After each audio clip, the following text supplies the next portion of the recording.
There are two versions of every purchase I've ever made. The first version was filled with excitement and possibility. In this version, whatever thing I was buying, I believed would fit perfectly into my life. It would fill any gap or hole I thought I was missing.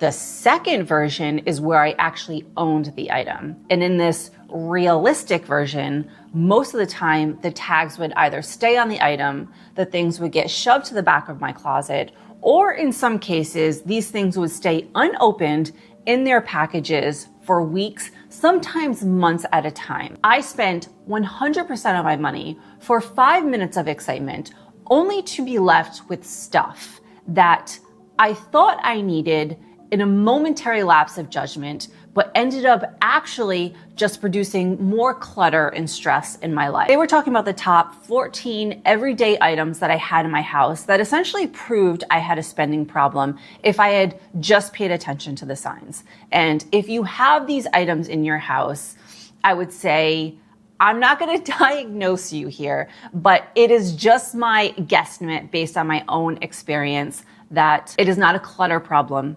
It is a spending problem of some kind, and it might be something to pay attention to. First one is trend pieces that age fast. Hear me out here. I know that when anybody talks about, the things that you shouldn't have in your closet, one of the key items are trend pieces. We know this, right? But I think that this gets ignored because I made a lot of purchases not knowing I was purchasing trend items for a long time. And this is the problem. If we went back, for the last 10 years or even 20 years, and I had been with somebody, or I had like an AI in my pocket and they would be like, this is a trend piece and this will not take you through another year, I don't know if I would have made that purchase. I bought all the items I did not knowing that they were trendy pieces. And I'm just going to say, I think a lot of us fall into this category. We either know, but we forget that we're buying a trendy piece, or we're just not thinking that this item that we're buying will not last for another year or two. Not even because of quality, but just because of style preferences and the way that these things phase out and the way that because these trends change so fast, the way that our style choices change so fast. I've always considered myself to be more on the classic side of things in terms of style. I don't like a lot of bold colors or weird shapes, or I do have a few funky things, but for the most part, very classic shapes, silhouettes, and styles. But if I look at if I look at many things that I have purchased throughout the last 10 years, I would probably say 60 to 70% of them were trend-led. The problem with trends, and I think the issue that I had is that, one, we tend to see these trends so much. It does trickle down. It takes a little while to get to the mass market, but once it does, it becomes oversaturated, so much so that this just feels like a natural purchase, a natural thing that we should buy. And we don't think through it and think that this might not last or have longevity a year or two from now. And we make these choices thinking that it's our choice. But in the reality, it's actually not fully our choice. We were kind of coaxed into wanting to buy it. The other problem with these trends and the oversaturation of them is that when we see these items over and over and over again, what happens is that when these items are so heavily produced in the mass market and they're everywhere, it is time-stamped in that era. And so it's not just a random classic piece. It's like, I'm thinking about the Golden Goose sneakers or the Veja shoes or the Big G belts. It is time-stamped in that era. So when the styles change and the trends change, because they change so fast now, that thing will become outdated very quickly. And so it doesn't age well. We know that, this shoe or this style jean was heavily popular in spring of 2024 or something. We can clearly pick it out because everyone wore this thing at that time. And so it doesn't age well because when we move 2 years from now, that thing looks so old and dated. And I know it's easy to say, no, I really like this thing, so I don't care if it's old or dated. But our preferences can easily change with these trends. And then we all of a sudden look at this thing as like not something new and novelty anymore, not something that we want to wear. We were convinced we wanted to wear it because we saw it everywhere and we were convinced it was our choice, but it wasn't our choice. And so when everyone stops wearing the thing, that thing now looks old and not so interesting, and then will be put to the back of our closet and then all of a sudden decluttered and whatever. So I think that if we go into our closets and can see a lot of the items in our closet actually are trendy pieces and lack longevity, that might be something to look into. And I made a quick list of trendy items that I either wanted to purchase, have purchased, or would have purchased if I wasn't now in this, financially responsible-ish era of whatever I'm in. And this is like over the last few years. You might not agree with me on some of these things. You might just say, that's something I'll wear for the next decade. That's cool. That's up to you. Everyone has their own style. In my opinion, these are all things that I, again, would have purchased, wanted to purchase, or did purchase and just decluttered. That are trend pieces. Also, pieces that I probably would not have considered to be trendy at the time, okay? Platform Mary Janes. I was very close to purchasing a pair at one point, but no. Chunky loafers. I did purchase a pair. They have been decluttered. Fisherman sandals. Barrel leg jeans. Low-rise baggy jeans. Oversized blazers with shoulder pads. Ballet sneaker hybrid. Micro bags. Chunky headbands. Dad sneakers. Plastic jelly shoes. God, those took me back to my youth. Puff sleeve blouses. Teddy coats. Boiler suits. Gucci logo belts. Park sweaters. Tiny sunglasses. Paper bag waist pants. And Adidas Sambas. I'm going to say all of these items and thousands of more have been so heavily marketed and worn and mass produced that they now are time stamped for a certain time period and have not or will not age well. So, trend pieces that age fast. Sign number one. I do my best to optimize everything in my life, from my money to my habits to my finances. But for the longest time, actually booking that doctor's appointment was the one blind spot I had. And it wasn't because I didn't care about my health. It was just all of the friction around it, between finding somebody who would take my insurance, finding somebody who was accepting patients, having to wait on hold, and calling around to different offices. It was just enough to make me procrastinate for forever. But today's sponsor, ZocDoc, bridges that gap. They are a free website where you can find and compare high quality in-network doctors, see their real availability, and book instantly online. No calls, no waiting on hold. You get access to over 150,000 providers across more than 200 specialties like primary care, dental, dermatology, and eye care. You can also filter by your insurance and location. And my favorite part is that you can read verified patient reviews from real people and see actual appointment openings. And when you find somebody who meets your criteria and who feels right to you, all you have to do is just click and book. And most appointments happen within 24 to 72 hours, sometimes even same day. Because if you value your time and efficiency in the rest of your life, then your healthcare booking should also meet that standard. And this is the exact kind of platform and setup that gets me to book, because it's so easy and so seamless. Make an appointment, go in, get a plan, and leave. That's what I want. So if you're ready to get started, head to ZocDoc.com/DBALEMON or click the link in the description to find and instantly book a top-rated in-network doctor today. Thank you so much, ZocDoc, for sponsoring today's video. High-end self-improvement tools that rarely get used. God, I've had so many of these. So we're talking about journals or planners that you purchase with great intentions at the beginning of the year, but maybe they get filled out until February and then it kind of falls off. Or the books you purchased on self-help or minimalism or habit forming, something to essentially improve your life, but you didn't actually read them. You just purchased them because it felt like you were doing something good. It gave you a little dopamine hit, but you didn't actually follow through on the thing. Also, fitness gear. If we think about walking pad or a spin bike or a treadmill, any type of fitness stuff that actually ended up just collecting dust. I did this with my SoulCycle bike, and Michael called it too. I was like, I want a SoulCycle bike, because at the time I was taking a lot of spin classes. It was like a Soul Cycle type of class. And so I was like, I really want to do it at home. He's like, you're not going to use it. I'm like, what are you talking about? And we had this little space in our home for a gym. It had like a weight bench and weights or whatever. So I was like, I really want one. He's like, you're not going to use it. I'm like, you don't, what are you talking about? Of course I'm going to use it. He was right. I purchased it. I used it well for like a month and a half, and then didn't use it at all. It sat, I think it was like $2,500.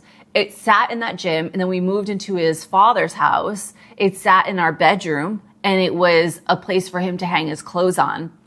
And now it is sitting in our garage, and I have to sell it at some point because I'm not going to use it. My last declutter, I found some of these notebooks. I found a notebook where I tracked all of my gardening supplies and what I did for gardening. I just found a gardening book in this. I don't even remember doing this, but I bought a notebook.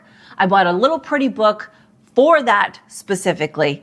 And for what? I gardened for like 2.2 seconds. Like it didn't even work. So if you find that you are buying aspirational fitness gear or equipment, or buying books with a very good intention of reading them and improving some sort of thing that you want to fix, or every 6 months buying some sort of organizational tool to make you better, this might be another little red flag, especially if none of these things are actually producing the results that you expected. Return bags that never made it back. All right, I am a culprit of this. I had always had good intentions of wanting to return the thing. And I also think that it makes us feel better about buying because we're like, oh, we can just return it. I would say 90% of the time I never return the thing. Even now, it is very rare that I have a return, but even now it feels soul sucking to have to go and return something. Not because I don't want to let go of the thing, but because I don't want to take the time to do it. It's out of pure laziness and procrastination. And so if I just looked at this line item, I would have been like, oh yeah, this is like, I'm guilty through and through. What's interesting is that I've seen a few articles recently talking about, I think this is more in the UK, but it might be making its way to the US, where companies are now charging, they're not so easy with returns anymore. They're actually charging the customer to make a return, or they're making returns a lot harder for people, which means that you have to be more conscious of your buying decisions. For my birthday, Michael bought me a coat, and it came in and it was just really, it was my size, but it was really tight in the arms. Like it was fine, but if I had any sort of sweater on and it's winter, it's a coat, I should have a sweater on, then it was too tight. I couldn't move. So we had to return it. I think they charged us like $35 to return it. And then it was through DHL. So I had to pay like $7 to ship it back, even though they gave me a shipping label.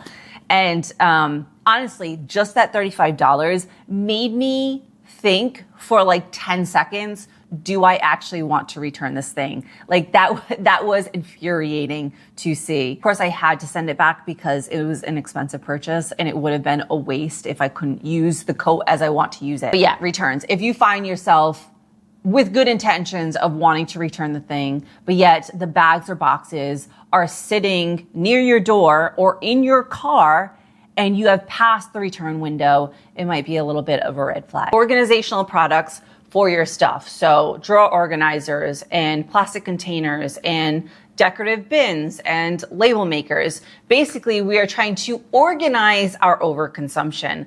And when I did not the last declutter, the declutter before, I found 3 label makers, which is just stupid. I almost wanted to do that when we moved into this place. Michael and I were at either IKEA or Target or something, and I was like, oh, I want to get a few nice storage bins to store some of the stuff that we have. He's like, if you need to buy things to store your things, you have too many things. And I was like, yeah, that is true. That is true. If we are trying to buy all of these organizational bins to store our things, it might be a sign that we have too many things. PR style beauty storage. I talked about this in one of my previous videos, but in my last house I had with my ex-partner, I had a big office / beauty room with tons of these storage containers and acrylic organizers with all of my perfume and skincare products and makeup products. I had organizational PR style beauty storage containers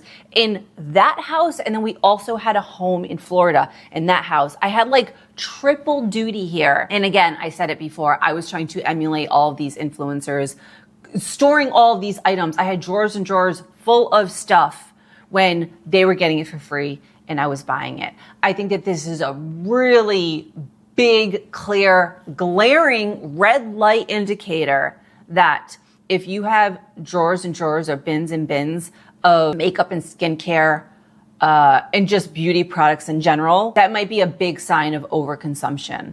Because I don't think any of us really need that. If somebody goes into your beauty space or bathroom and it would appear like it is your job to be a beauty influencer, even though you're not, it's a big red flag.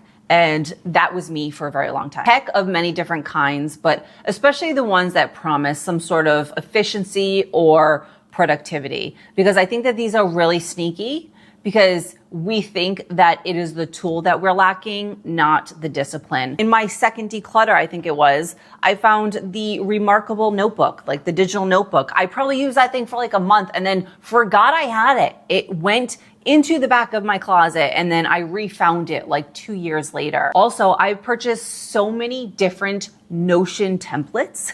Like if you're familiar with Notion, for me, it is complicated. I think I purchased a Notion template from, God, I'm spacing on her name right now. What is her name? Vanessa Lau. Vanessa Lau. I've purchased hers. I think I've purchased an Ali Abdaal Notion template. I've at least purchased at least 6 or 7 Notion templates, thinking like this would be the thing that would help me get my life together and feel more organized and efficient and productive. And then also tech for me in the form of like camera gear. I found in one of my declutters, the same one with the Remarkable, I found a Canon camera that I forgot I had. I had a vlog-ish style Canon camera, a GX7, I think it was. Didn't even know I owned it. And that was just like the tip of the iceberg. I found microphones, I found ring lights, because the thing was, I always felt like it was a tool that I was lacking. And if I had this tool, I would be better at X thing, whatever it was. It was never the tool. It was like I either lacked the discipline, lacked the habit, or lacked the skill to do the thing. And then in terms of like camera gear or anything else, what I should have done is just learn the skill of creating video with the phone and the gear that I had. And then once I developed that, then I could go out and do some research and figure out what camera or microphone or lighting I actually needed. That's not what I did when I had a spending problem. I purchased a bunch of things thinking it would solve whatever problem I had, and that wasn't the case. Decorative home pieces, like from Home Goods or Home Goods-ish store, if your living room or bedroom or bathroom looks like it was run through a Home Goods store, I just think it's a clear sign that we need to maybe get a handle on that category, because it can be so seductive and enticing to walk into a Home Goods and see all of the beautiful decor items and all of the ways that your home could be better. But what ends up happening is that all this stuff ends up just becoming more stuff and more clutter. I still have some of this stuff in my home. Like we did purchase 3 baskets. And honestly, I'm looking at these 3 baskets now and they make me angry. They make me angry. You want to know that? I'm not kidding. Every time I sit on that couch, I look at those damn baskets and I'm like, why? I mean, they're fine, but it was like $12.99 per basket and they hold nothing. They have no utility to them at all. They're just stupid baskets. Why? Even throw pillows. Actually, I've gotten rid of a lot and I still have some. I had like 3 or 4 different sets. The ones I'm looking at now, I'll show you. These are from Anthropologie. I think that this pillow, it was definitely over $100. I think it was like $130 or $140 for one pillow. And I have 2, and then I bought 2 more. Oh, can you see it? I'll show you. Anthropology pillow. I think I spent like $400 on pillows in this trip. Why? We don't need it. I don't even need a throw pillow. I think that this is a big category, and it's not so bad anymore. Again, we've moved. I've decluttered so much in my life, but if I had been making this video 3 years ago or watching this video 3 years ago, I could have gone through my house and saw all the signs and vases and containers and tchotchkes and throw pillows and like I could have seen all of it and been like, yeah, okay, we need to get control of this here. Buying backup products, having a lot of backups for things. I'm going to say I think that this is a form of excessive spending disguised as being prepared.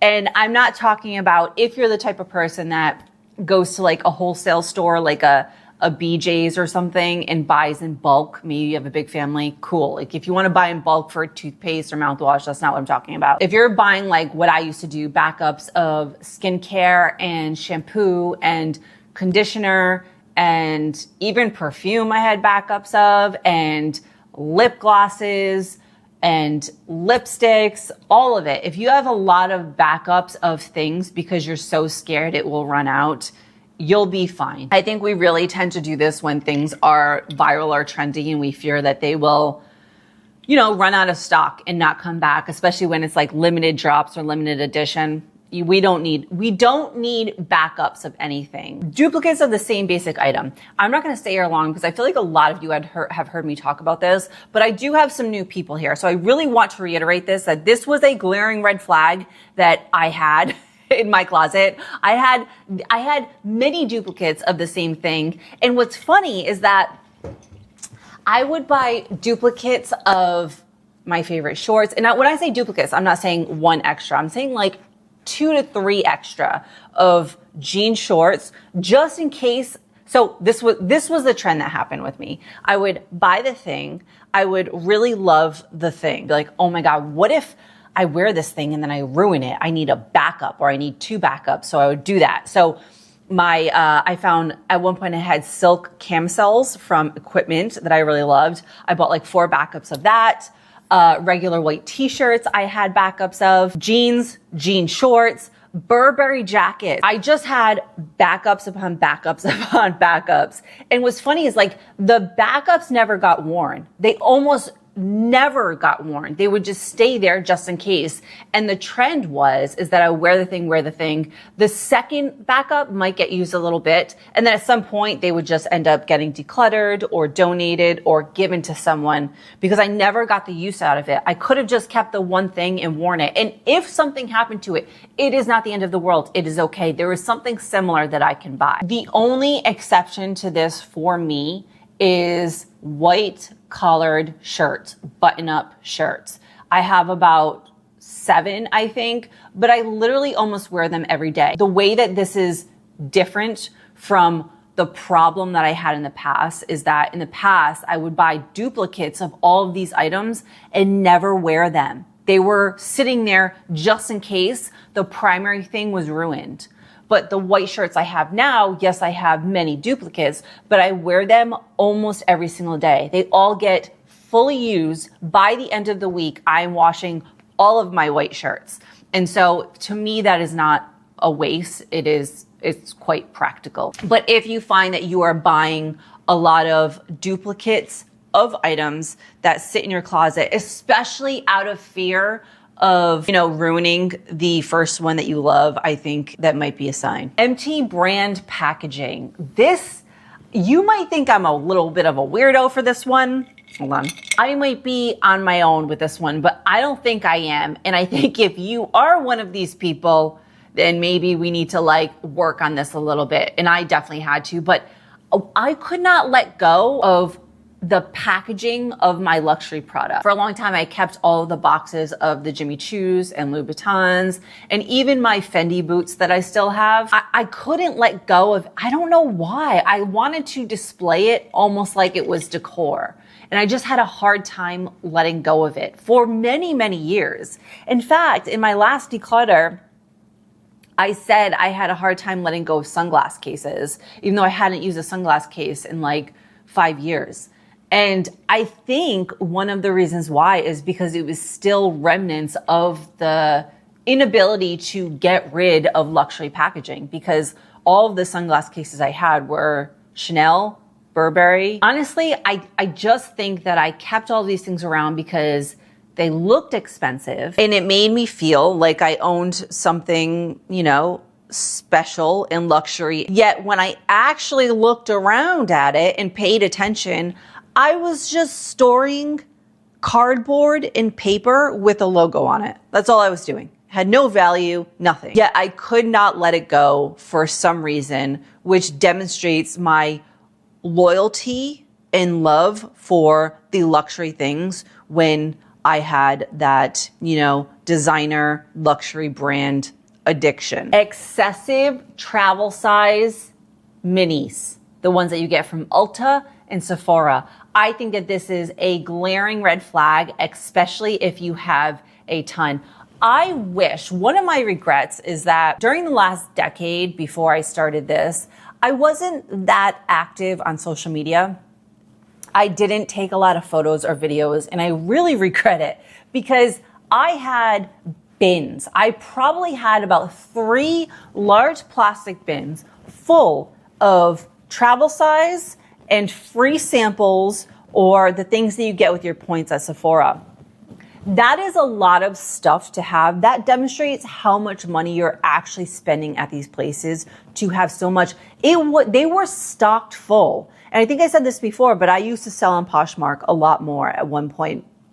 And I would just give away tons of all of these samples and travel size things because I wasn't they would have definitely expired way before I get to them. So I would just throw them with every single order just to kind of get rid of them. But that was a huge red flag. I can't remember the amount now, but I do remember going to a Sephora with one of my friends. This was probably like, I say everything was 7 years ago. In reality, I don't know time frames. It could have been 5 years ago. It could have been 10 years ago. I don't know. I'm going to guess and say it was probably like 8 years ago at this point. We were at Sephora and I was checking out and they were like, oh, you have X amount of points. Do you want to use any of them? And I did. I got like 1 or 2 things. And it was in the thousands and thousands of dollars. And my friend looked at me and she's like, does that mean that you spent that much money here? I was like, yeah. And she was like, holy crap. Like, she looked at me like I was crazy. And she did with the same thing with these pillows, which are still sitting in. The same thing with these pillows. She was like, I cannot believe, because, one of the pillows still had a tag on it when she came over. She was like, I cannot believe you paid that much for a throw pillow. I know. I didn't think anything of it. I didn't care. So, yeah, big red flag if you have an excessive amount of travel products and, free samples and minis. It means you probably spent a lot of money at Sephora or Ulta or Nordstrom. Items with tags still on them. This is the ultimate proof that you purchase something for the high and pleasure of it, not for the utility of it. I have purchased things for a vacation that wasn't booked many times. I've purchased dresses for parties that I wasn't even invited to. I have just purchased things for events or situations that I created in my mind that actually never came to reality. And so what would happen is that a lot of these things would sit in my closet with tags on them, or I was just in a mode one day when I was shopping and I felt like the thing looked good on in the moment, and then I would take it home and then a week later I would put it on again and be like, yeah, I don't like this. What am I doing? Why did I buy this thing? And then again with the returning the packages, having the good intentions to return the thing, but never returning it. I'd probably say about 10% of my closet had clothing with tags on it. 10 to 15%. Now I have one item with a tag on it. And this one item is a summer dress from not Spiritual Gangsters, summer dress from Free People that I purchased probably 4 years ago. And I don't know what to do with it. It's old. I don't want to sell it. This is also why I don't want to buy clothes, because I don't want to just throw something away. I hate selling things on Poshmark. I hate it. It is a time suck. It feels like a waste of time. So I don't know what to do with this dress, but it still has a tag on it and is not something I'm going to wear. So I don't know. But if you have a closet with clothes that still have tags on them, that is something that we should all look into. If that is the situation that we were living in, that is something that we should, dig a little further into and ask ourselves why. Why did we want to buy this item? What was interesting or intriguing about it? And why have we not worn it yet? Amazon purchase history that scrolls forever. This is like death by 1,000 $5 purchases. We think that, $10 purchase here and a $19 purchase here does not count and does not matter. But when you look at it in totality, it can be a clear reason, an indication why our bank accounts might feel tight. If you just find that it doesn't mean anything in isolation, but when we go into our Amazon order history and it is just scrolling and scrolling and scrolling of things that are not necessary, I think that this can be a really big indication of impulsive spending on purchases that were maybe irrational or not really thought through. If you go through your Amazon order history and find a lot of things that you now look at and you're like, oh, I don't use that. I don't like that. Where is that thing? Why did I buy that thing? I think that's something that is worth, again, looking into and considering. Let me go into my Amazon history really quick. Let me do this. I do try to do this, fairly often, but let me just see here. I'll just give you a quick recap of what I purchased recently. Okay. Cat litter, gum, toothpaste, floss, dog treats, mouthwash, dry shampoo, protein powder, protein bars, lotion. A lot of this stuff is like face wash, dog treats again, vitamins. A lot of this stuff is like household items or personal care items I use on a daily basis. If you had gone into my Amazon history, anytime before 2024 and prior, it would have been a scary sight. And it's just so alarming. All of this stuff in the Amazon history and, all of the decorative things that we're displaying, all of the wasteful throw pillows, all of this is money. It was money at one time. This is what I just keep thinking to myself all of the time through every declutter, every time I look at something. Like, that was money. Now it is a thing that most of the time I'm not using. I just get really frustrated. I get really frustrated with myself, and a lot of these things are not new and novelty, right? I know that, but I think that we all need to be reminded. We need to keep being reminded. We need to keep it top of mind in our brains all of the time. It is really easy to just buy the small thing on Amazon. It is really easy to walk into a Home Goods and buy like a cute small vase or a little sign for the kitchen, but it is not necessary, and these little things do add up. I'm going to go off on a very short tangent here because I don't know if I'm becoming a little too extreme in this. I don't know. You can tell me. But my boyfriend's ex-wife, when my boyfriend and I went to Florida recently to get his house ready to be rented, and his ex-wife stayed here to watch the animals. And then she stayed a few days later when we got home. We kind of all lived here together because we had a blizzard and she had no electricity. Everybody around here lost electricity. So she stayed here. Love her to death, okay? Love her. She's awesome. She's an awesome human. But I'm going to show you something. I came home and in Michael's bathroom, Michael found this was in Michael's bathroom. This is a Peep. Can you see this? Ah, yes. This is a little plastic bunny and it says Peeps on it. It's just decorative. It has no utility to it. And then this one was in my bathroom, right? Like, she's so cute. She's trying to leave us like a little March surprise, Easter, right? Like, get into the spirit of spring-ish with these plastic bunnies. They don't do anything. But all I kept thinking about was like, I don't know what these cost. It could have been like $2. But this was money at one point, and now this is this, and we can't do anything with these. To me, it just feels so wasteful, So it's just like, I look at everything, I'm like, that was money. These baskets, that was money that we could have kept. That's what, $36 on baskets that actually don't have utility because they're not even holding anything. I get aggravated. I don't know why.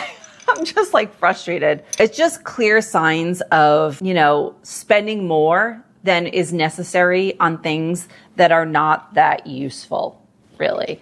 And I still have learning to do. I'm not perfect here. I really want to reiterate that. Like, I am not perfect here. I'm still going to make mistakes. And this is why I make these videos, because it helps me as much as it helps you.